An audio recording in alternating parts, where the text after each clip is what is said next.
उदांस्रि नामा उदांस्रि बसुमतारी बिथाङा गयारिखौ दिन खाना बेरे होनदों सानाव मेगन नुवा दा गयारिया नंगौ बेबायदिनो आं बिथांनि बुंनायखौ सापर्ट होदों बिथाङा गावथ' सानाव मेगन नुखाया दिन खाना बेरे नालाय थिग बिदिनो रायजो राजाखौ साफा खाना खालामनानै दोनजोबदोंमोन गामियाव सोरबा जग्रा जन्था जायोबा बाहाय थांनानै 2000 2500 रानना होयो बेबायदिनो सोरनिबा न'आव उथुमै हानाय गथ'फोरनि दै सारनाय ओंखाम गोरलै जानाय बेफोरखौ बाहागो लानायावनो आदा गयारिया मा सानो बेनो गावनि मन्थ्रिनि मावनांगौ हाबा था गैयिनि जुक्ति गैयिनि आदा गयारिहा जेबो लजिक गैला बिथाङा जेबो बिकल्प गैला बिथांनाव जेबो बिसार दारा गैया जाथारै बाथ्राखौ बुंबाय थायो दे गावनि नोङो औवासुं खना खना थालिर खना खना बे थास गेलेनाया मोजां जाबाय बे चिनथिला सकरसिलायाव गिलु बालु एखेबारे मेला फाथिबा गावनो दाइसखौ सालायो गयारिया कक्र' जान्दी मुन्दा होननानै आदा गयारि दनेश्वर गयारिनि खुगायाव सोरखौबा होख्रेबनांगौ सोरखौबा जोख्रेबनांगौ सोरखौबा मावनांगौ बियो एखेबारे प्रेभालेन्ट थामहिनबा बिराद कमन आरो दा बिनिनो मोनसे फिथाइ जानो हागौ गयारि आदायानो बेखौ थोनदों खोमा आदा चन्दन ब्रह्मआ बिपिएफखौ मानो नागारखो आदा खाम्फा बरगयारि मोनहा बिपिएफखौ मानो नागारखो आदा हितेश मोनहा बिपिएफखौ मानो नागारखो मेक्सिमाम 100आव हाग्रामानि दायना बायना बिटिआर शक्तिशाली नेता बिएलसि लोगोफ्रा फ्रायानो 80%आनो बिपिएफखौ नागारनानै इउपिपिआव फैनायनि जाहोनानो बेनो इउपिपिएल धोरोमनिफ्राय आरजिनाय दा बेनि थाखायनो आं सानदों आरो दिनैहाय इउपिपिएलआ बावखुंग्रियाव देरहाग्रा खोब-रोखा जादों गावनि गोसो बायदि 40थायावबो 40ता जुदु मुदु राम सामगु होलाजोब्बाय जे जायगायाव जोंनि बुथ गैया जे जायगायाव जोंनि प्राइमारि आरो ब्लक गैया बेफोराव जों केन्डिडेट होनानै मा लाब जागोन दा बेवहायनो जोंनि बे एसे एनै बादाबादियावहाय आङो सानबाय जे गौरजना एफा खस्थ' खालामनानै बिटिआरआव दा गौरब गगै आंनि फंसेबो बाथ्राया सोलियाब्ला आं बेवहाय थानानै मा लाब आरो बाराथारबो होनगोन आं उमुक गामियाव सासे व्यक्तिखौ प्रथम बर'नि गेजेराव बे ओनसोलाव राजमिस्ट्रि बानायदों दा आदा गयारिखौ बयबो मिथिबाय बे 22 बोसोराव बिथांनिफ्राय जों जेबो मोननो हायाखै बे ओनसोला दा बेखायनो जों बे खोथाफोरखौ थाङै गामि बुंहैबाय जे आदा गयारिखौ नोंथांमोना गले गले अनबोबाय आरो अननायनि बिनिमयाव बिथाङा जोंनो जेबो होनो हायाखै प्रमद बर' बिथांनो फेरेंगा बिथांनो इउपिपिएल दोलनो सुबिदा होबावदो 5 बोसोरखौ 5 बोसोरनि उनाव जुदि बिथांमोना जेबो मावाब्ला जोङो बिकल्पखौ लानो हागोन दा रायजो राजाफ्रा बे खोथाफोरजों कनभिन्स जादों आरो दिनैनि थारिखआवहाय 60-70% रायजो राजाफ्रा इउपिपिएलनो भट होनो थियारि प्रथमबार जेब्ला आङो केरेलानिफ्राय आं 12 बोसोर आंनि फरायनायखौ आं केरेलायावमोन बेनिफ्राय फैनानै आङो आदा गयारिखौ प्रथमबार लोगो लादों जे अननानै आंखौ हाग्रामा सानैसिम लोगो लादो ओमफ्राय आदा गयारि होनबाय दद नों केरेलायाव थांनानै जि बुरजा लेखा फरायनानै फैबायब्रा लेखा फरायनाय मानसिखौ जों आसिफ सारा मोजां मोननानै जाबाय बिथाङा मोनसेल' कमिउनिटिखौ लानानै भट गेलेनो नागिरदोंबा बे भुल जागोन माइनरिटिखौ लानानै भट गेलेनो नागिरदोंबा बे भुल जागोन माइनरिटिया बिपिएफनो मानो होनो बे 17 बोसोर गभर्नमेन्टआवहाय बिपिएफआ माइनरिटिनो मालाबा मस्जिदनि नामाव बिगासे हा होदों नामा होफेराखै फेरेंगा बिथाङा होनदों जेसेबांसिम प्रमद बर'आ बिटिआरनि चिफ जागोन जेसेबांसिम आङो हानि इएम जागोन खुनु बिगासे हाखर बाद 1 खाथा हाखौबो खुनु शक्तिया उच्चेद खालामनो हाया होननानै बुंनाय बाथ्राखौ जोङो नायोब्ला नंमारगौ जोङो हानि बेलायावहाय गुबुन पलिटिकेल पार्टि रावखौ फोथायनो हाया इउपिपिएलखौ फोथायनो हायो बे बाथ्राया रायजोफोरनि खुगा बेरखांबाय थादों खुलुमबाय बड'लेण्ड बुब्लि स्टुडिअ गासैखौबो बरायना लाबाय दिनै जोङो गुबुन आयदाखौ लानानै मोगा-मोगि आयदा जों लाबोदों नोंथांमोना मिथिगौ दे गुबुन समाव जोङो जे राजखान्थियारि दैदेनगिरिफोरखौ लाबोनानै जों बड'लेण्ड बुब्लिनि गेजेरजों गोबां बाथ्राखौनो मिथिहोदों नोंथांमोननि गेजेराव जिहेतु 22 जे सेप्तेम्बराव जानो गोनां जे बिसायख'थि बिटिसि बिसायख'थि बे बिटिसि बिसायख'थिनि थाखाय गोख्रों भाबै गुबुन जायगाफोराव बिसायख'थि फोसावदिंफोरा सोलिगासिनो दं बेवहाय नेशनेल लेभेलनि राजखान्थियारि दोलोफोर बे दोलोनि दैदेनगिरि दैदेनगिरि बिथांमोना बे समाव बाहागो लानायखौ नुनो मोनदों मिशन बिटिआरनि गेजेरजों बिथांमोना बाहागो लानायखौ जों नुनो मोनदों बिटिआर ओनसोला एबा बिटिसि ओनसोला बे समाव राजखान्थियारिनि बाथ्रा दान्थेलायनायजों मोनसे आबुं महर जानायखौ जों नुनो मोनदों बे समाव इउपिपिएल राजखान्थि हान्जायाबो जानजि खाफ्रानायखौ बे समाव नुनो मोनदों दिनै नोंथांमोननि गेजेराव जों मोगा-मोगि आयदायाव जों लेंहरजानानै बा लेंहरना जों मोननो हादों मोनसे समनि जे एपिसिसिनि बिथां गाहाय नेतारि आरो बिटिआर रिजननि कंग्रेस कमिटिनि अबजार्भार कमिटिनि बिथां चेयारमेन मानगोनां बिथां गर्जन मोसाहारि आरो बिथाङा बावैसो सान सिगाङाव इउपिपिएल राजखान्थि हान्जायाव हाबबाय बे समाव बिथांजों गोबां बाथ्राखौनो मिन्थिनो थाखाय नाजागोन गिबियाव नोंथांखौ बड'लेण्ड बुब्लिनि स्टुडिय'आव बरायनो लाबाय खुलुमबाय मिन्थिनो नाजागोन नोंथांखौ गुबुन गुबुन समाव बे बावखुंग्रि ओनसोलजों लोगोसेनो गुबुन गुबुन जायगायाव जगदान जाखांनायनि उनावनो मोनसे हिउज भाबै बिसायख'थि फोसावदिंनायखौ नुनो मोनदों माबायदि सोलिबाय दं खुलुमबाय गासै बड'लेण्ड रायजो राजा नोंथांमोननिसिम आरो सुजुगिरि बिथांनिसिमबो बे समखौ होनायनि थाखाय साबायखर जासिदों गमामायैनो आङो कंग्रेसखौ नागारनानै थामहिनबा कंग्रेसखौ टेक खालामनानै इउपिपिएलआव हाबनाय लोगो लोगोनो जिहेतु बेयो बिसायख'थिनि समाव आङो स्टार्टिंनिफ्रायनो केम्पेइन खालामबाय थादों बावहाय ओरैबायदि दोहौ जादों जे जयनिं जों सानफ्रामबो जयनिं होदों आंनि न'आवबो फैनानै जयनिं लाफैयो बायहेरायावबो जयनिं लायो दा बे जयनिंखौ जोङो नुयोबा मेक्सिमाम बिपिएफनिफ्राय फैनाय गोजा आरो कंग्रेसनिफ्राय फैनाय गोजा दिनै दोहौआ खोब मोजां बावखुंग्रि स्पेसियेलि आरो सालाकाथि बे मोननैयाव आं एसे हाबनो मोनदों हिसाबै आं बांसिन गियान दङ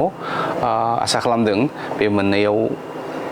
इउपिपिएलआ बारग'गोन 100%। जिहेतु नोंथाङा कंग्रेसनिफ्राय बे समाव इउपिपिएल राजखान्थि हान्जायाव फैबाय नोंथांजों लोगोसेनो जों नुनो मोनदों जे बावखुंग्रि ब्लक कंग्रेस कमिटिनिफ्राय आफादगिरि गाहाय नेतारि बिथांमोना बाहागो लाबाय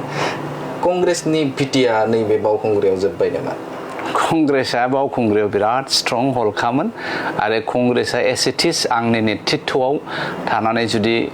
माबा बिसायख'थि गेलेयोमोनब्ला फ्राय बावखुंग्रियाव कंग्रेस देरहागोनाबो गाज्रि नङामोन दा बेखाय जों कंग्रेसखौ नागारनानै इउपिपिएलआव फैनाय लोगो लोगो ब्लक एन्टायार ब्लक कमिटियानो फ्राय रिजाइन होजोब्बाय थेवब्लाबो माखासे माने कंग्रेसआ दाबो दंबावो जोंहा सुनिल डिस्ट्रिक्टनि भाइस प्रेसिडेन्ट बिथांनि नेतृत्वआव जायहा दिनै कंग्रेसनि केन्डिडेट अभारअल जोङो कंग्रेसखौ बावखुंग्रियावहाय 80%खौ लाबोनो हाबाय आरो बेयो हिउज मोनसे इउपिपिएल धोरोमनिफ्राय आरजिनाय दा बेनि थाखायनो आं सान्दों आरो दिनैहाय इउपिपिएलआ बावखुंग्रियाव देरहागोना खोब रोखा जादों खारन माइन'रिटिफोरखौ जोङो थांनाय लकसभानि बिसायख'थियावबो जेराव जों केम्पेइन खालामाखै बावहायबो जोङो गोबां भट मोननो हादों ओरै दामोदरपुरनि जे पलिं स्टेसन बावहायबो कंग्रेसनि प्रेजेन्सआ गोबां स्ट्रंमोन दा बे एरियायावहाय जोंहा मोनथामसोल' दंसै जेरावहाय जोङो ग्रिन जन खालामनो हायाखै जोंनि स्ट्रं हल्डखौ जोङो जथेस्थ' जोंनि प्राइमारिनि गार्जेनफ्रा जोथोन लादों ओमफ्राय रेड ज'ना जोंहा बिदिनो 6टा 7टासो दंमोन बावखुंग्रियाव जोङो रेड जनखौ फोजोबनानै फ्राय ग्रिन जनखौ खालामबाय दा मोनथामसोल'सो रेड ज'ना बेखौ जोङो बे साननै सानथामनि गेजेरावनो ग्रिन जन स्ट्रं हल्ड खालामनायनि फारसे नाजागासिनो थादों सोंनो गोनां नङामोन थेवब्लाबो नोंथांनिफ्राय मोनथिनो थाखाय नाजागोन जे हरखाबै नोंथाङा जे कंग्रेस नागारनानै इउपिपिएलआव फैबाय जाहोना मा रायजो राजाफ्रा मिथिनायनि मोन्थायाबो दङ गर्जना एसेबां कंग्रेसनि जानानै हब्रायोमोन बिटिआरनि कंग्रेसखौ गर्जनानो बोलोगोरा खालामदों नाथाय हठात नागारनायनि जाहोना जाहैबाय आङो नेशनेल पार्टियाव थादोंब्लाबो हारिनि थामोनथाजों लोगोसे सानस्रिया दंबाय थाखाय आवगायावबो होनखादों आं कंग्रेसआ जुदि आनसलिक बिटिआरनि जुदि माखासे बिटिआर हेंथायै डिसिसनफोर लानाय जायोबा गर्जना कंग्रेसआव थानाय नङा दिल्लीयाव जेब्ला आङो प्रथमबार राहुल गान्धीखौ लोगो मोनदोंमोन सेकेन्ड बाराव 6था जन'गस्टिनि खोथाखौ सावरायदों बिथांमोनहा गौरब गगৈ बिथांनिफ्रायनो ओंखारग्रोबाय थायो फार्स्ट राहुल गान्धीखौ लोगो लानायावबो सेकेन्डआव खिन्थु आङो आपत्ति खालामदों जे नोंथांमोनहा 6था जन'गस्टिखौ लानानै जुदि बुंबाय थायोब्ला स्पेसियेलि बिटिआर इलेक्सननि सिगाङावहाय बे नेरेटिभा मोजां जानाय नङा आरो नोंथांमोनहा आंखौ मोननाय नङा दा बेनिफ्रायनो जोंनि बे एसे एरा एरि गौरब गगৈ सारजों आंजों बे सोलिबोबाय थादों आरो बिटिआर बिसायख'थिखौ लानानै जेब्लानाखि बिथाङा 40टा समस्तियाव 40टा डिक्लेयार खालामो आङो हेंथा होदोंमोन जे 40टा जों होनो हाया जोङो 9टानिफ्राय 13टा आंनि रिपर्ट मथे 9टानिफ्राय 13टायाव जोङो केन्डिडेट होनो हागोन आरो बावहाय जोङो 7निफ्राय 7टाखौ देरहाथारगोन गोसो होनानै गेलेयोब्ला आरो जोंनि सबसे साबसिन समा बेनो दा गौरब गगैया आंनि गासैबो रिपर्टखौहाय एखेबारे नेवसिनानै गावनि गोसो बायदि 40टायावबो 40टा जुदु मुदु राम सामखौ होलाजोब्बाय जे जायगायाव जोंनि बुथ गैया जे जायगायाव जोंनि प्राइमारि आरो ब्लक गैया बेफोराव जों केन्डिडेट होनानै मा लाब जागोन दा बावहायनो जोंनि बे एसे एनै बादाबादियावहाय आङो सानबाय जे गौरजना एफा खस्थ' खालामनानै बिटिआरआव दा गौरब गगैया आंनि फंसेबो बाथ्राया सोलियाब्ला आं बावहाय थानानै मा लाब गतिके आङो आन्सलिक दलखौ आङो स्ट्रं खालामहैगोन आन्सलिक दलफोरखौनो आङो बोलो गोरा खालामहैगोन जिहेतु आङो बिथांमोनजों ज' आन्दलन खालामबोदों एबसुजों थानानै एनडिएफबिजों थानानै दिनैहाय नुदों जे इउपिपिएलआव मेक्सिमाम एबसु आरो एनडिएफबिनि आरो पिपल जयेन्ट एक्सन कमिटिनि आन्दलनकारिफ्रा दङ आं बावहाय बेखौनो सानबाय जे डेम'क्रेटिकेलि प्रमद बर'नि नेतृत्वआ मोजां बिथांनि लिडारशिपआ पार्टिसिपेटिभ आरो बिपिएफआव सासेल' मानसिनि डिक्टेटजों सोलिबाय थायो बे जाहैबाय अट'क्रेटिक हाग्रामा सारनि दा बेखायनो आं सानदों it would be more appropriate to be a part of UPPL than to be a part of BPF बेखायनो आङो कंग्रेसखौ नागारनानै UPPL आव जयेन जादों मोनथिनो थाखाय नाजागोन जिहेतु नोंथाङा बावखुंग्रि ओनसोलाव सिं लेभेलाव खामानि मावबाय थादों बे ओनसोलनि बा रायजो राजाफोरनि लुबैनाया मा जायखौ 22 बोसोर बिथां दनेश्वर गयारिया होनो हायाखै बेखौ इउपिपिएलआ फैबाय थानाय समाव जिहेतु बिथांमोना बिसायख'थि फोसावदिङाव बाहागो लादों मा रायजो राजाफोरनो बे आसाखौ होबोदों आरो मानि थाखाय नोंथांमोना थियारि मोनसे खोथाखौ आं दहाय फुङावहाय निउस साहा लोंनायाव नायदों जोंहा एपिपिनि केन्डिडेट उदांस्रि नामा उदांस्रि बसुमतारी बिथाङा गयारिखौ दिन खाना बेरे होनदों सानाव मेगन नुवा दा गयारिया नंगौ बेबायदिनो आं बिथांनि बुंनायखौ सापर्ट होदों बिथाङा गावथ' सानाव मेगन नुखाया दिन खाना बेरे नालाय थिग बिदिनो रायजो राजाखौ साफा खाना खालामनानै दोनजोबदोंमोन बिथाङा बिदिनो गामसा गाननानै स्कुटि गाननानै गामि गामि बेरायनानै सोरबा एक्सिडेन्ट जानानै आथिं आखाइ बायोब्ला बाहाय थांनानै 2000 2500 रानना होयो बेबायदिनो गामियाव सोरबा जग्रा जन्था जायोबा बाहाय थांनानै 2000 2500 रानना होयो बेबायदिनो सोरनिबा न'आव उथुमै हानाय गथ'फोरनि दै सारनाय ओंखाम गोरलै जानाय बेफोरखौ बाहागो लानायावनो आदा गयारिया मा सानो बेनो गावनि मन्थ्रिनि मावनांगौ हाबा जे गाव जे रायजो राजा बिथांखौहाय इलेक्सनाव देरहा होनानै बिथांखौ एमसिएलए मन्थ्रि खालामदों बेनि अरिजिनेल दायित्वखौ बिथाङा मिथिया आरो बिनि खर'आव बे जिनिसा गैया उन्नति होनाय सोदोबाथ' बेनाव गैखाया खालि बुंगोन जों 17 बोसोराव उमुक लामा बानायबाय उमुक लामा बानाय बे लामा बानायावनो इउपिपिएल आरो एबसुआ गारि सालायबाय थादों बिनि अनगायै बेहा उन्नतिनि माबा मोनसे डिजाइनिं जेबो गैया आरो बाराथारबो होनगोन आं उमुक गामियाव सासे व्यक्तिखौ प्रथम बर'नि गेजेराव बे ओनसोलाव राजमिस्ट्रि बानायदों दा आदा गयारिखौ बयबो मिथिबाय बे 22 बोसोराव बिथांनिफ्राय जों जेबो मोननो हायाखै बे ओनसोला दा बेखायनो जों बे खोथाफोरखौ थाङै गामि गामि बुंहैबाय जे आदा गयारिखौ नोंथांमोना गले गले अनबोबाय आरो अननायनि बिनिमयाव बिथाङा जोंनो जेबो होनो हायाखै दा बेखायनो नोंथांमोना एबारावहाय बिकल्पखौ लानांगोन जोंहा दिनै फेरेंगा बिथाङा रुपेश रन्जित बसुमतारी बिथाङा गोबां बिटिआरआव बिथाङा हानि इएम जानानै रेभिनिउनि इएम जानानै गोबां खामानि मावबोबाय फरेस्टनि इएम जानानै गोबां खामानि मावबोबाय दा बिथाङा बे खामानि मावनायखौ 5 बोसोराव फोजोबनो हाया लाख बिथांमोना हानि फाट्टा होबोबाय बे मावनांगौखौ बिथांमोना 5 बोसोराव फोजोबनो हाया 5 बोसोरावथ' नों कर'नायावनो 1 बोसोर 1.5 बोसोर थांखाबाय 3 बोसोर 3.5 बोसोरल' मोनदों बेखिनियावनो जेबायदि इनिसियेटिभखौ लाबाय प्रमद बर'आ जे गोजोननाय बाताबरणखौ लाबोफिनबाय जेराव जाथिजों जाथि रावजों राव धोरोम लानानै दाङाबाजि आरो 2012नि गन्दगल 2006 2007नि गन्दगल दा बेफोरबायदि थासारिया जोंनियाव गैलिया दा रायजो राजाफोरखौ जों बेखौनो होनदों जे नोंथांमोनहा प्रमद बर' बिथांनो फेरेंगा बिथांनो इउपिपिएल दोलनो सुबिदा होबावदो 5 बोसोरखौ 5 बोसोरनि उनाव जुदि बिथांमोना जेबो मावाब्ला जोङो बिकल्पखौ लानो हागोन दा रायजो राजाफ्रा बे खोथाफोरजों कनभिन्स जादों आरो दिनैनि थारिखआवहाय 60-70% रायजो राजाफ्रा इउपिपिएलनो भट होनो थियारि मा खामानि मावनो हायाखै जायनि थाखाय रायजो राजाफोरा बे समाव इउपिपिएलखौ नाजावगोन एबा बे समाव दनेश्वर गयारि बिथाङा जे बे समाव बुंदों जे नोंथांमोननि जे बिजाथि जाय रन्जित बसुमतारी बिथाङा गुबुननिफ्रायसो फैनाय बेवहाय हायार लाबोदों सालानि मास बेफोरबायदि बाथ्रा बुंनायखौ नुनो मोनदों माबायदि बुंदों बेयो बेसलेस बहा हायार बहा सालानि मास थानांगौ जाखो बे बिटिआरनि गासिबो बर' सुबुङानो बे 30टा रिजार्भ माबा नन एसटि सिटआवहाय गासिबो बर' बिमानि फिसा बर'नि थै गोनां व्यक्तिया बाय होनो हायो बिटिआरनि मानसिया रावबो सालानि जानो हाया बे रावबो बायह्रानि मानसि नङा बेफोरबायदि खोथाफोरखौ जों बुंनाङा हाग्रामा बिथाङा दिनै मानोथो हैदों माबायावलाय 14 चिराङावलाय मानोथो हैदों दा बेफोरबायदि एखेबारे खोथा नंथ्रा बेफोरो बेसलेस खोथा गैयिनि जुक्ति गैयिनि आदा गयारिहा जेबो लजिक गैला बिथाङा जेबो बिकल्प गैला बिथांनाव जेबो बिसार दारा गैया जाथारै बाथ्राखौ बुंबाय थायो दे गावनि नोङो औवासुं खना खना थालिर खना खना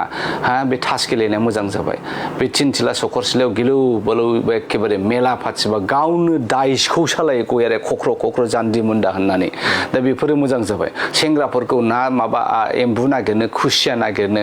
बेफोरबो मोजां जाबाय सेसा नागिरहैनाय बेफोर मोजां जाबाय सासे मन्थ्रिया बेफोरबायदि खामानिखौ मावो नामा दा ओंखायनो बेफोरबायदि दाङाबाजि गावजों गाव बुंलायबायनानै जेबो गैया आदा गयारिया बुंनोबा आं उमुक मावगोन बेफोर खोथाखौ बुंबानो जायो दा बेफोर खोथाखौथ' बे बुंनो हाया जे जायगायाव बिथाङा मावाखैयानो दा बेखायनो आदा गयारिजोंथ' मा डिबेट खालामनो बिथाङा दिनै रायजो राजाफोरनि गोसोनिफ्राय गोजान जाबाय रायजो राजाफ्रा बिथांखौ आरो गोसोखांलिया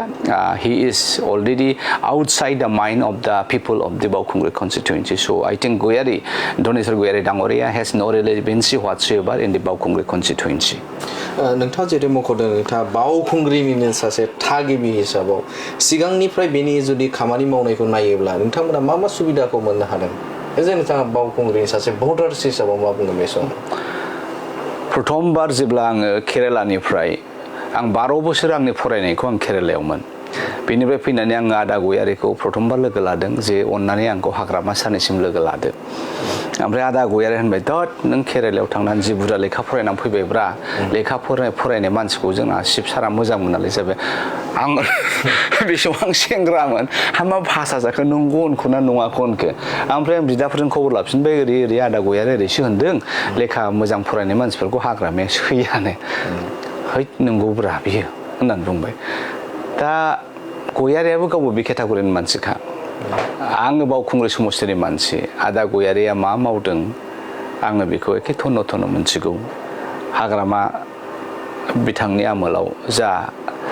PWDनि गंसे गंनै लामा बानायदों बेनि अनगायै गयारि बिथाङा खामानिखौ मावाखै जोङो दिनै मिथिनो मोन्दों आदा गयारिया होनदों फेरेंगाखौ जों फेजेनगोन नांगौ जायोबा 10 कौटि फैसाखौ आं गारगोन बहा मोन्दों बे 10 कौटि फैसाखौलाय बहा मोन्दों बे 10 कौटि फैसाखौलाय 10 कौटि गारगोन होनदों बेयो नांगौ जायोबा बारा गारबावगोन दा गावनि खुगानिफ्राय ओंखारनाय बाथ्रा दा बे 10 कौटि फैसाखौ बहा मोन्दों बिथाङा बिथांनि MCLAनि बेथना बेसेबां दा बेनो प्रुभ होयो जे आदा गयारिया मावनो गोनां स्किमफोरखौहाय बोख्ल' लानानै रायजो राजाखौ थगायनानै बे दोनथुमनाय फैसाखौ दिनै गारनो थाखाय बिथाङा राजि दा आरो बिथाङा बे मावनांगौ फैसाखौनो जुदि गावनि सिफियावसो सोजोबबायब्ला अब्ला बिथाङा मा मावगोन बा माबा मोनसे मावनायनि फोरमान थागोन नामा मोनथिनो थाखाय नाजागोन जिहेतु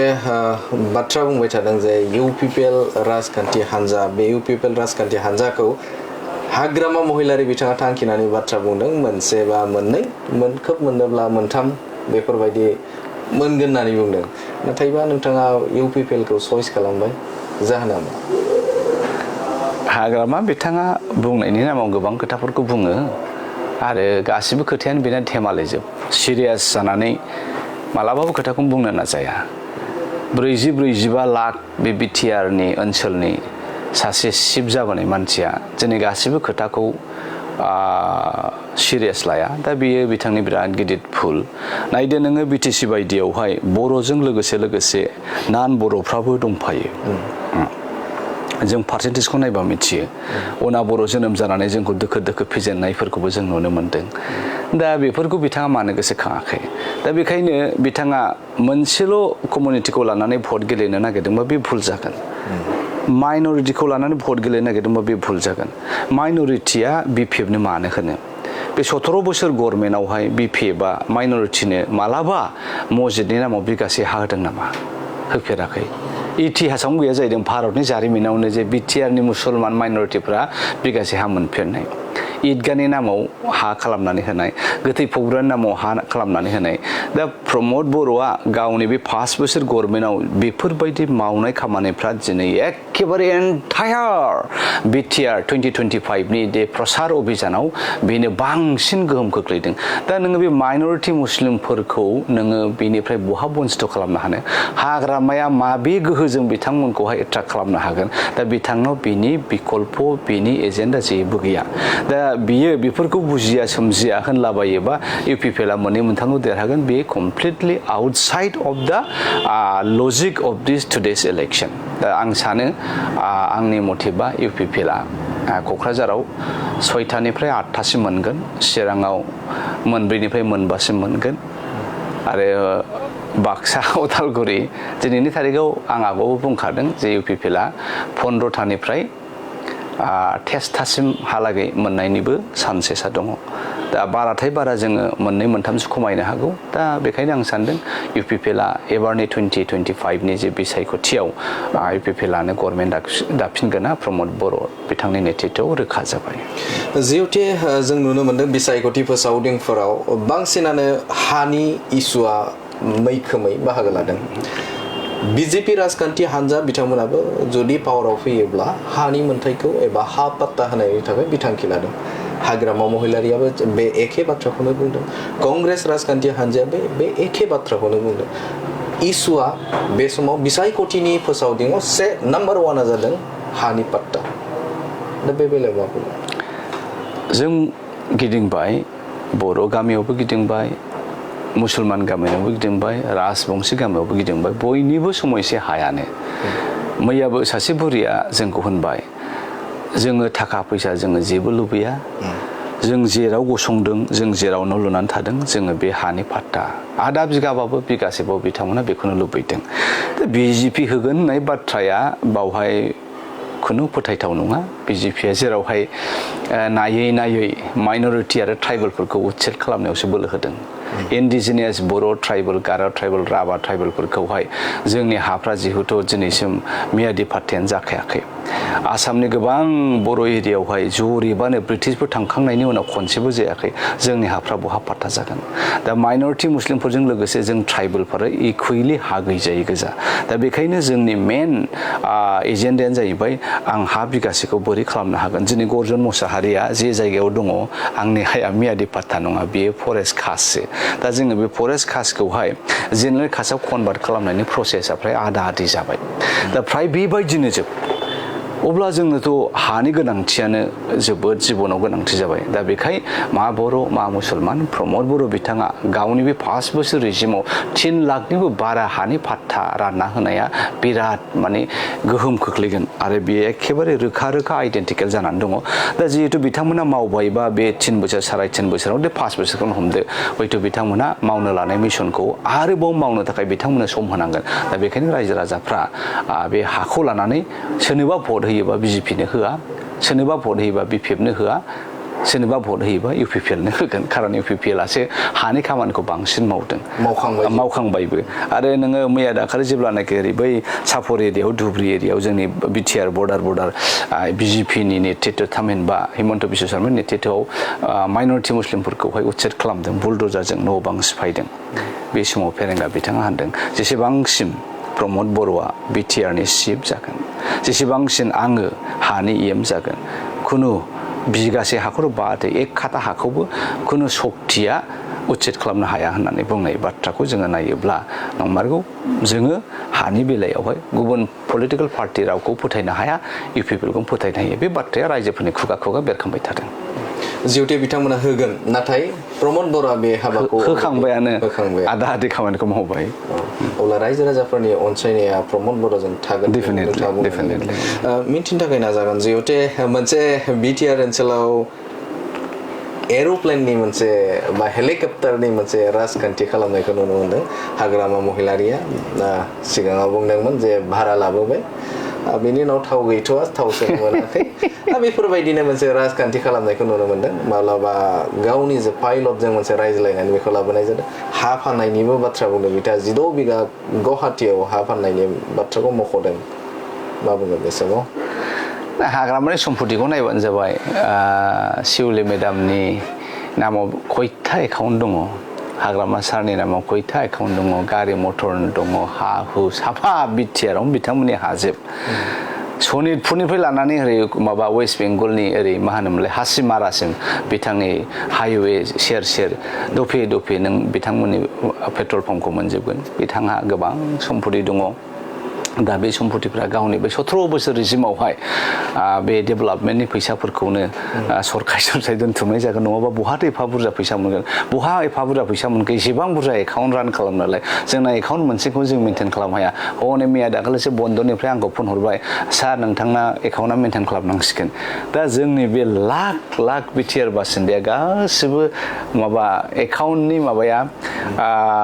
हिस्टरिया मोजां नङै गोजासो हाग्रामा बिथाङा हारसिङैनो बोराय बुरि नोङो 100टा 150टा जुदि एकाउन्ट सालायोबा नों बेखौ आरो मा होनगोन दा बे हेलिकप्टार सालायनायनि आं हा फानदों उमुख होनदों होननाय बेफोर एखेबारे ओरैनो बाहानासो बिथांनाव ख्र' होनो बर'फ्रा नङा होमबा बे फैसाया गावनि नामाव दङ जाय फैसाया रायजो राजा डेभेलप खालामनायनिमोन जाय फैसाखौ बिटिआराव कल कारखाना इन्डास्ट्रि बानायनायनिमोन बे फैसाफोरखौ बिथांमोना गावसिनि सिफियाव सोजोबनाय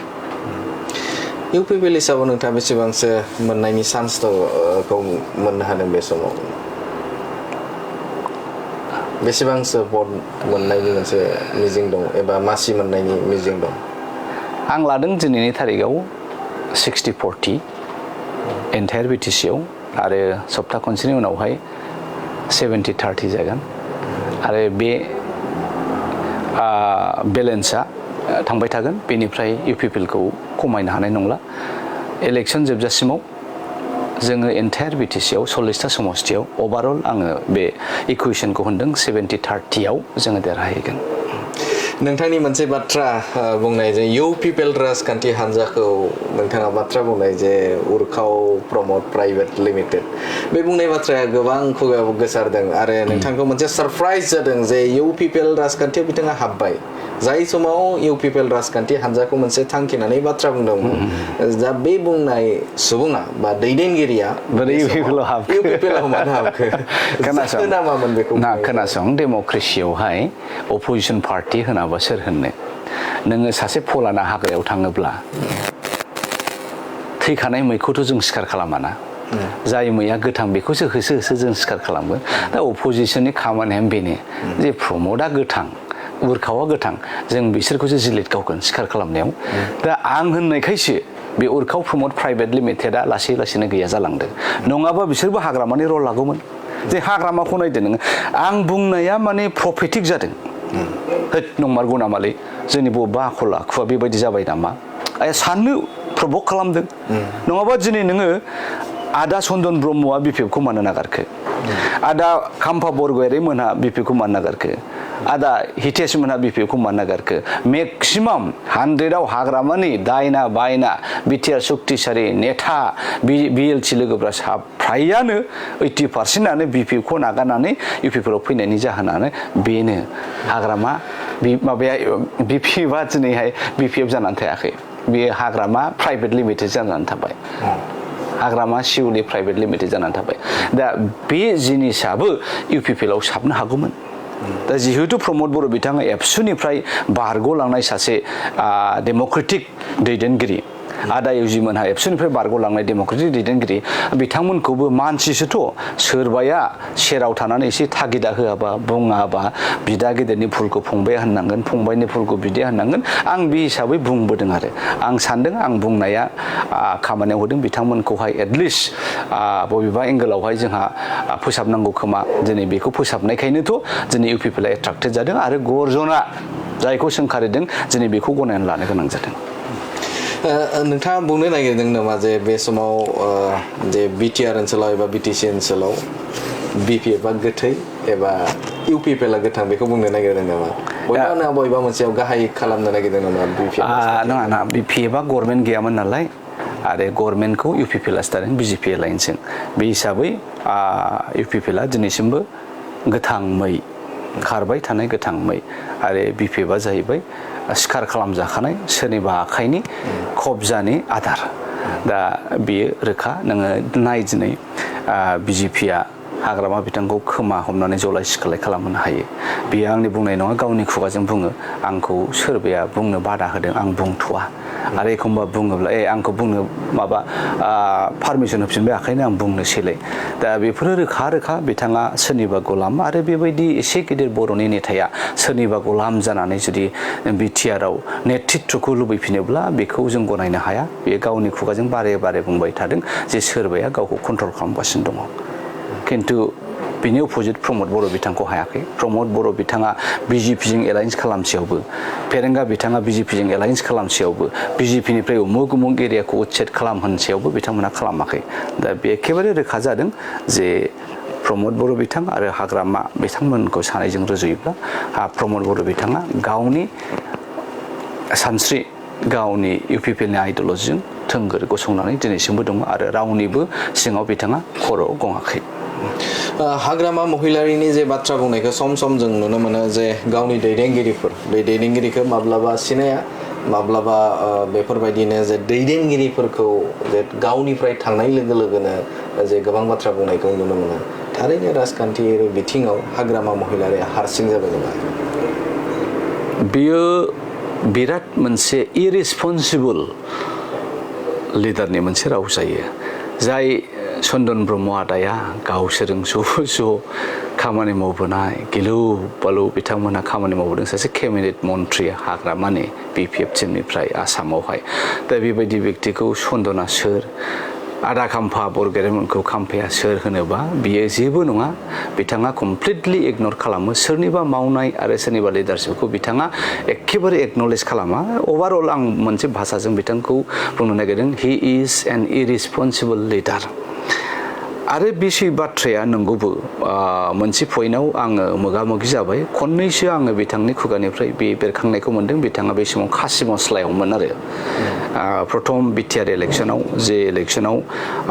रिजाल्टआ इउपिपिएलआ खम मोनदोंब्लाबो बिजेपिजों बुजा बुजियाव गरमेन्ट दादों बेनिनो रिजाल्टनि मुहुर्तआवहाय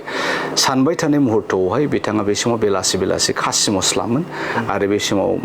मोनसे खारनाव बिथाङा बुंदों दा बियो लेखा गोरोंद्रायलै होननानै दा बिथांमोना बेबायदिनोखा लेखा गोरों फरायनाय सेंग्राफोरखौ बारा मोजां मोना होननाय बाथ्रायाबो आंनिल' बाथ्रा नङा गोबां बिएलटिनि दैदेनगिरिफ्रा जायफ्रा बिथांजों एसोसियेट जाबोदों बे एखे खोथाखौनो मोनगोन दा बे जिनिसानो लजिकेलि थांदों आरो जे बिथाङा चन्दना सोर खाम्फाया सोर होननाय बाथ्राया दा बेनो दा बिथाङा बेनिफ्राय सुद्रायनांगौ बिपिएफआव जुदि नेतृत्व होफिननो सानदोंबा बे एसेबां बुरजा लाइमोन बिपिएफनि लाइमोनफोरखौ जुदि बिथाङा फोथायहोनो सानदोंबा बिथाङा बेफोरबायदि हुदानिफ्राय गावखौ कारेक्ट खालामनानै लानांगोन नङाबा खिन्थु हाग्रामाया लन लिडार जागोना एखेबारे 100% ग्यारेन्टि जों नुनो मोनदों जे अदालगुरि आरो बावखुंग्रि बेयाव मोनसे गाग्लोबथायखौ नुनो मोनदों तिलतिलायाव बावैसो सान सिगाङाव इउपिपिएल राजखान्थि हान्जानि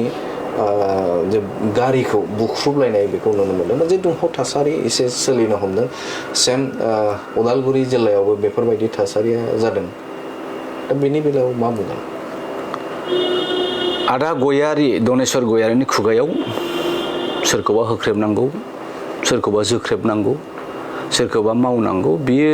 एखेबारे प्रेभालेन्ट थामहिनबा बिराद कमन आरो दा बिनिनो मोनसे फिथाइ जानो हागौ गयारि आदायानो बेखौ थोनदों खोमा बिसिना बाद्रायथारबाय होख्रेमहैदो जिहेतु बिहा केम्पेइनावबो बिनि केम्पेइनखौ नोंथांमोना गिदिंनो नाय एखेबारे नोरजिया केम्पेइन बिथाङा केम्पेइनाव प्रसार कमिटियाव बुंनो हाग्रा मानसिफ्राबो फ्राय गैया नुवा जोङो बेखौ दा नोङो बुंनो हाब्लासो प्रसार खालामबासो प्रपगेट खालामबासो नोंनि एजेन्डाफोरखौ नोंनि मावखांनाय हाबाफारिखौ मावगोनखौ बुंब्लासो ना भटार्सफ्रा फैगोन दा बिथांना बेहाय जेबो गैया एखेबारे निल मा खालामो आदा गयारिया बेरेफुंजानि गावनि बै प्राइमारि अफिसफोराव एखे दुंग्रा जुहैखायो आरो बेखौ बै जायफ्रा जौ लोंनो सेरेब लोंनो मोजां मोनो बिथांमोना फुंनिफ्रायनो बेलासि लोंगासिनो दा बिथांनि रायजो राजाखौ भटार्स कमिउनिटिखौ एट्राक्ट खालामनायनि फर्मुलाया जाहैबाय दुंग्राखे दुंग्रा प्राइमारि अफिसाव सेरेब दोनहैनाय वेयार इज इउपिपिएलनि भटार्स कमिउनिटिखौहाय माबा खालामहैनाया जाहैबाय फोसावदिं खालामहैनाया जाहैबाय जोंना गामि गामि थांनानै जोङो केम्पेन अभियान खालामनाय दा बेवहायनो बिथांनि इकुवेशना मिलायाखै मा खालामगोन मा मागोन बे इउपिपिएलनि सेंग्राफोरनि गारिखौ बुख्रुबबायनायानोसै आरो बुख्रुबनानै इउपिपिएलआ हयथ' गियो खोमा आरो रायजो राजाफ्रा बिपिएफनो भट होआब्ला आदा गयारनो होआब्ला बेबायदिनो जोंखौ बुगोन नामा बे मोनसे आइडिया लानानै बिथाङा खालामदों बेखौ दिनैहाय बे बावखुंग्रियाव स्पेसियेलि बे थिनथिला चकरसिला हरिदल सालबारि बे ओनसोलनि रायजो राजाफ्रा खोब मुगैदों आरो होनदों बे बाराव गयारिना बाराद्राय जालायबाय थांनाय बारावबो बे खालामदों एखे खामानिखौ बे मावबाय थायो जोङो बेजों गैलिया जौनि मोनसे नोंथाङा बुङो जे प्राइमारि अफिस नायगिरबा मोनगोन नामा बिथांमोननि अफिसाव जौखौ मोननोबो हागौ खारन आंहा एखेबारे बिनि तथ्यआ 100% सियर बिथाङा माखासे मानसिफोर दङ गावनि न'खरनिनो मानसि फुङावनो 7टा 7:30फ्रावनो बे सेरेबनि दुंग्रायासो सहैग्रोखायो बिसायख'थि फोसावदिं मेलफोरखौ जों जुदि नायोब्ला गुबुन गुबुन जायगाफोराव मैया जिहेतु भेरगावखौ लाफानानै बा उदालगुरियाव मोनसे नोंथांमोननि जे इउपिपिएल राजखान्थि हान्जाया मोनसे हिउज मोनसे गेदारिं जादों गोबां मोनसे दैदेनगिरिफोर आरो बेनि अनगायैबो गोबां रायजो राजाफोरा बेवहाय बाहागो लानायखौ नुनो मोन्दों आरो गुबुन बेराफारसेजों जों जुदि नायोब्ला बिपिएफ राजखान्थि हान्जानि गुबुन गुबुन बिसायख'थि फोसावदिं मेलफोराव बेफोरबायदि रायजो राजाफोरा एसे खमखौ जों एसे मोनदांनो हादों दा बेनि बेलायाव मा बुंगोन जे रायजो राजाफोरा थारैनो जे प्रमद बर'खौ अनसायनो थाखाय आवगायबोदों नामा बे जिनिसखौ हाग्रामाया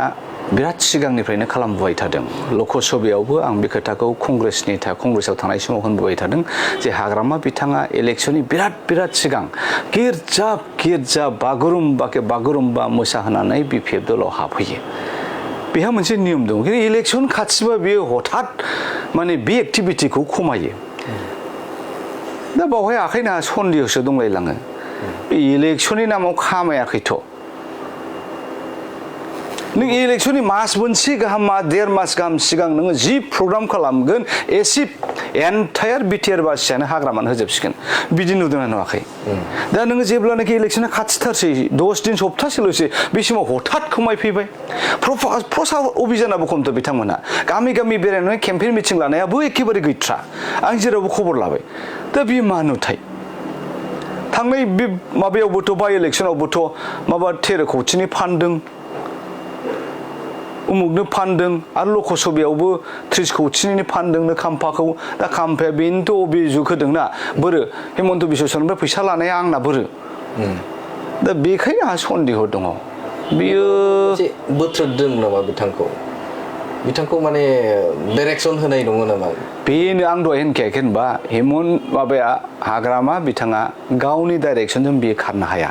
सोरबायासो बेखौ सालायो आं आखायनो होनबाय थायो फ्राय आंनि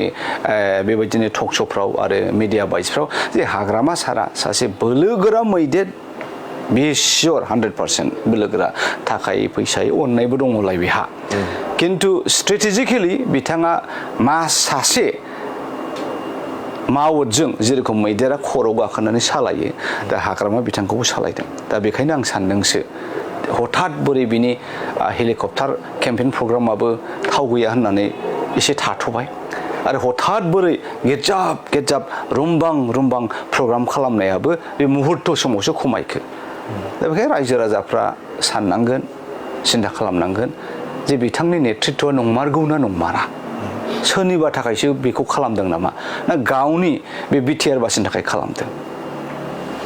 जिहेतु मिथिनो थाखाय नाजागोन जे प्रमद बर'नि जे दैदेननाय समाव जों नुनो मोन्दों जे नेशनेल लेभेलाव मोनसे जायगा मोन्दों इन्टारनेशनेल लेभेलाव मोनसे जायगा मोन्दों हादरनि गाहाय मन्त्रि बिथां नरेन्द्र मोदीनि खुगानिफ्रायबो जे बिटिआर ओनसोलाव बर' रायजो राजाफोरनि बाथ्राखौ बिथाङा गावनि खुगाजोंनो बाख्नायनाय मोनसे थासारिखौ जों नुनो मोन्दों दा बेनि अनगायैबो नखर मन्त्रि अमित शाहनि खुगायावबो बे एखे बाथ्रायानो जुदि बाख्नायनाय बर' हारिखौ बाख्नायनायखौ नुनो मोनो नाथाय गुबुन गुबुन हारि माहारिसाफोर जिहेतु हादराव बा नैबे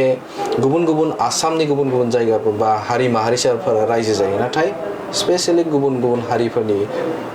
फोलेरफोरखौ बिदि बायदि बुंनायखौ नुवाखै नाथाय बर' हारिखौल' बा बर'फोरखौल' थांखिनानै मोनसे बाख्नायनायखौ नुनो मोनदों बेनि बेलायाव मा बुंगोन जेब्ला जोङो आन्दलन खालामोमोन दिल्लीयाव थाङोमोन बे समावबो गोबां दिल्लीनि लिडारफ्रा बिजेपिनि लिडारफ्राबो मालाबा जोंनि मिटिंफ्राव फैनानै जे बर' जाथिनि आइडेन्टिटिखौ बर' जाथिनि जारिमिनखौ लानानै प्रशंसा खालामनायखौ जों नुबोबाय थादों आरो बे लेगेसिखौ प्रमद बर' बिथाङा गाव बिटिआरनि CM जानाय उनावबो बेखौ बियो मावबाय थादों दा बियो मोनसे बिथांनि पायनियारिं लिडारशिपखौ जों नुनो मोनदों ओमफ्राय बिथाङा बे बेलायाव बिराद पारसुएसनखौ खालामबाय थादों बे एसेबो फावसयथाराखै मानसिया अपोजिसन पार्टिया जेखि होना मानो बेखौ मावबाय थानायखौ जोङो नुबोदों दा बेवहाय आङो मोनसेल' खोथाखौ बुंनो सानदों बिजेपिया बर'फोरनि रावखौ बर'नि रावखौ बा बड'लेण्डनि रावखौ खुगायाव लाबाय थानायनि माखासे खारन दङ दा नैबेबो मोनसे बिपि बा बे खोथाखौ लानानै खोब रंजासोगारदों आरो बे जिनिसखौहाय नंखाय रंजानायखौ हाग्रामा बिथाङा बुंबोबाय थादों थांनाय बारावबो आंहा हेमन्तजों मोजां सोमोन्दो दङ गभर्नमेन्टआ जोंजों जागोन आंहा सर्बानन्द सन'वालजों मोजां सोमोन्दो दं गभर्नमेन्टआ जोंजों मोजां जागोन आङो मा नुदों दिनैनि थारिखआव जिहेतु NDA गभर्नमेन्टआ एलायन्सआ बिजेपियाव बिराद माबा बिहाराव बिराद गाज्रि अबस्थायाव दङ एनि टाइम बिथांमोनहा बायग्रबनो हागौ जिहेतु NDA एलायन्सआ ओजों अन्ध्र प्रदेशआव नितिश चन्द्रबाबु नायडुजों एसे समयसा जानानै दङ दा बेलायावहाय UPPLनि सासे रायजो सभानि MP UPPLनि सासे लकसभानि बे सानै MPआ बिराद फेक्टर दिनैनि दिनाव जुदि प्रमदआ ओरैबायदि होनोब्ला जोंहा UPPLनि आफादगिरि प्रमद बर' बिथाङा ओरैबायदि होनोब्ला जे जोङो बिजेपिया जोंखौ एरा खालामथारोबा हेमन्त बिश्व शर्माया जोंखौ दादा मादा लाजि फोनाङोबा जोङो बे सानै MPखौहाय NDA एलायन्सनिफ्राय बोख्लायनोसै अब्ला अमित शाहया गाबोननो फैगोन क'क्राझाराव प्राइम मिनिस्टार नरेन्द्र मदिया गाबोननो फैगोन नांगौबा स्टेटखौ जोंनो नाङा थेवब्लाबो जोङो बे एलायन्सखौ लाखिगोन खारन दिल्लीयाव गभर्नमेन्टआ थानांगोन दा बे खोथाफोरखौ रायजो राजाया बुजिनाया मोजां आरो बे खोथाखौ हाग्रामायाबो गाव गोसोआव लानाया मोजां जे बिजेपिया बबे फानजारियाव दङ दा ओंखायनो आं होनदों प्रमद बर'आ सिगांनिफ्रायनो जेब्लानाखि बिथांमोनहा पावाराव गैयामोन बोरैबि प्रमदनि नेतृत्वजों सुक्तियाबो जानानै फैदों दा बेबो बिराद डिप्ल'मेसिनि गेजेरजों प्रमद बर'आ सोरखिदों दा बिथाङा बावहाय मोजां आङो होनबाय थाखायोमोन गोदो आदा चन्दना बिपिएफआव थानाय समावबो नोंसोरो जौखौ बांद्राय लोंद्रायो सेरेबखौ बांद्राय लोंद्रायो दा बेखायनो नोंसोरो गादलिनबाय थायो आरो मा बे बेलायाव गोदोनिफ्रायनो एबसु आरो UPPLआ वान स्टेप एहेड दा प्रमदनि खामानिया बेनो दिनैनि थारिखआव हाजारखि हाग्रामा बिथाङा होना मानो बिथांमोनहा बोरैबि स्टेप मोननै मोनथामसो UPPLनि उनाव थाबाय थायो एकिउरेसियाव आरो प्रेसिसनावहाय जिहेतु बिटिआर गोजोन गोरोबथा जाखांबाय आरो जाखांनायनि उनावनो जे मोनसे BSC गोरोबथा आरो BTC गोरोबथायाव सानजानि जे रायजो राजाफोर बिथांमोना मोनसे लुबैनाय दंमोन हास्थायनाय दंमोन जे जोंबो BTCआव एबा BSCआव हाबनायनि मोनसे मिजिं एबा हांखुर जिहेतु गोलाव सम आन्दलन खालामनाय बिथांमोननिफ्रायबो गोबां दैदेनगिरिफोरजों लोगोसे रायजो राजाफोरा जिउ खोमाना लानो दा बेनि उनाव बिटिआर गोजोन गोरोबथा जाबाय बे गोजोन गोरोबथा बायदि दा 60टा गामि एबा बेनि अनगायैबो 230निबो गोजौआव जे सुबाफोरा बे हाबबाय आथिखालाव दा बिथांमोना 2022 सेप्तेम्बराव जानो गोनां जे बिसायख'थि बे बिसायख'थियाव बिथांमोना भट होनो मोनगोन दा बे बिथिङाव नोजोर होयोब्ला जे हाग्रामा महिलारिखौ जुदि बुंनो नागिरोबा सम बिथांमोना बिटिआरखौ मावफुंनो हायाखै बियो संबिधानिक नङा आरो बायदिसिना बाथ्रा बुंनायखौ नुनो मोनो बेखौ जों गनायनो हाया बायदि बुंनायखौ नुनो आरो गुबुन फारसेजों बेराफारसेजों नोजोर होयोब्ला बिथांमोना दा बे गोदानै हाबनाय जे जायगाफोर बे जायगाफोराव बिसायख'थि फोसावगिदिंनायखौ नुनो मोनदों मा बुंगोन नोंथाङा सासे UPPL लिडार दैदेनगिरि जाबाय बे समाव पार्टी हिसाबै बे ओनसोलाव आवगायनिफ्रायनो BPFनि दङमोन दा बेफोरखौ लानानै बिथांमोना माखासे बाथ्राफोरखौ फोसावबाय थादों आरो UPPL पार्टीनि सिगांबो एबसुआ बे ओनसोलाव सिगांनिफ्रायनो बिराद गिदिरथार बिहोमा होखानाय आन्दलननि बिहोमा दा बेवहाय बिथां प्रमद बर'आ बा UPPL गभर्नमेन्टआ जेबायदि होनदोंमोन जागोन र' बे गामिफ्रा हाबथारगोन बे हाबथारगोन होननाय बाथ्राखौ बिथाङा एखेबारे मोगथाङाव महर होनो हाबाय गामिफ्रा हाबबाय हाबनायनि सिन हिसाबै बिथांमोना नैबारनि BTC बिसायख'थियावहाय भटबो होनो मोनजेनसिगोन दा बेखौ नोङो हाजारखि होना हाजारखि थगाया हाजारखि होखोमोननो हाला बेयो क्लियारलि नुजाबाय जे प्रमद बर' बिथाङा जे बै सनितपुर गफुरनि बर' रायजो राजाखौ गमामायैनो बड'लेण्डआव सोनो हाबाय बिथांमोना बावहाय जथेस्थ' गोजोननाय दङ आरो बिनिनो फिथाइ महरै आंनि लोगोफोर सिगांनि पिपल जयेन्ट एक्सन कमिटिनि जथ' लिडार साफ्फा UPPLआव हाबजोब्बाय आरो जेसेबां बे ओनसोलनि लिडारफोर दङ जायफ्रा UPPLखौ बोराबनानै दङमोन बिसोरबो 100आवहाय 80%आनो UPPLआव फैजोब्बाय दा बेखौ नुयोब्ला दा बे सनितपुर गफुर बै बर' गामिफोरा UPPLआव बांसिन भट होगोनाबो रोखा जाबाय जोबथा नोंथांनिफ्राय मिथिनो नाजागोन दा BTRनि भटार्स रायजो राजाफोरखौ 22 सेप्तेम्बराव जागोन बिसायख'थि मा फोरमायगोन BTRनि भटार्स रायजो राजाफोरनिसिम आंनि गुरैयै खर' गंग्लायै खुलुमनाय नोंथांमोनहा BPF थामहिनबा हाग्रामा आदानि गभर्नमेन्टखौ 15 बोसोर नायबोबाय एन्टारेमनि बोसोरनैजों बिथांमोना 17 बोसोर आन्दलनकारिमोन बिथांमोनहा बे हिसाबै सनमान जथेस्थ' होबोबाय UPPL हान्जाखौ थामहिनबा प्रमद बर'नि दैदेननाय बे हान्जाखौ नोंथांमोनहा 5 बोसोर नायबोबाय आरो 5 बोसोरावहाय बिथाङा आइडेन्टिकेल माखासे मावनो लानाय हाबाफोरखौ मावफुंबोबाय आरो बे 5 बोसोरल'जों बिथाङा गावनि सिमांखौ मावफुंजोबनो हाया बे UPPLआव NDPनि गोबां बारग' दैदेनगिरिफ्रा जरित्र जानानै दङ एबसुनि गोबां बारग' दैदेनगिरिफ्रा जरित्र जानानै दङ पिपल जयेन्ट एक्सन कमिटिनि गोबां बारग' दैदेनगिरिफ्रा जरित्र जानानै दङ दा जिहेथु बे आन्दलनखौ जोंनि बर' बिमा माहारिया बर' हारियानो